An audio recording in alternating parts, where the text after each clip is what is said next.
কক্সবাজারের রামু পাবলিক স্কুলে ২০২৫ সালের বার্ষিক ক্রীড়া, সাংস্কৃতিক প্রতিযোগিতা, পুরস্কার বিতরণী ও কৃতি শিক্ষার্থী সংবর্ধনা অনুষ্ঠিত হয়েছে। রবি সোমবার ৯ ও ১০ ফেব্রুয়ারি ২ দিনব্যাপী এই আয়োজনে প্রধান অতিথি হিসেবে উপস্থিত ছিলেন রামু সরকারি কলেজের অধ্যাপক আব্দুল হক। বিশেষ অতিথি ছিলেন অধ্যাপক শাহনেওয়াজ মোরশেদ, রাজনীতিবিদ নুরুল আবছার মেম্বার, জনস্বাস্থ্য কর্মকর্তা ইখতিয়ার উদ্দিন, অভিভাবক প্রতিনিধি নাসির উদ্দিন সিকদার এবং আনসুর আলম মিজানুর রহমান। এছাড়াও অনুষ্ঠানে স্থানীয় গণ্যমান্য ব্যক্তি ও অভিভাবকরা উপস্থিত ছিলেন।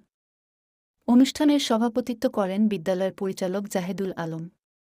উপস্থিত ছিলেন বিদ্যালয়ের শিক্ষক প্রশান্ত সেন, মৌলভী দিল মোহাম্মদ, হামিদা বেগম, ওমর ফারুক, সাবরণ পাল, জেরিন ইসলাম, আসমাউল হুসনা ও মোহাম্মদ ফেরদৌস। অনুষ্ঠানে অতিথিরা বিজয়ী শিক্ষার্থীদের মাঝে পুরস্কার বিতরণ করেন এবং কৃতি শিক্ষার্থীদের সংবর্ধনা প্রদান করেন। বক্তারা শিক্ষার্থীদের ক্রীড়া ও সাংস্কৃতিক কার্যক্রমে অংশগ্রহণকে ভবিষ্যৎ জীবনের জন্য গুরুত্বপূর্ণ উল্লেখ করে তাদের উৎসাহিত করেন। এই আয়োজনে শিক্ষার্থীরা তাদের প্রতিভা প্রদর্শনের সুযোগ পেয়ে উচ্ছ্বাস প্রকাশ করে। অনুষ্ঠানে শিক্ষার্থীদের পাশাপাশি অভিভাবকরাও উপস্থিত ছিলেন, যা আয়োজনকে প্রাণবন্ত করে তোলে। রামু পাবলিক স্কুলের এমন আয়োজন এলাকাবাসীর প্রশংসা অর্জন করেছে। বিদ্যালয়ের পরিচালনা কমিটি ভবিষ্যতে আরও বড় পরিসরে এ ধরনের আয়োজন করার প্রত্যয় ব্যক্ত করেছে।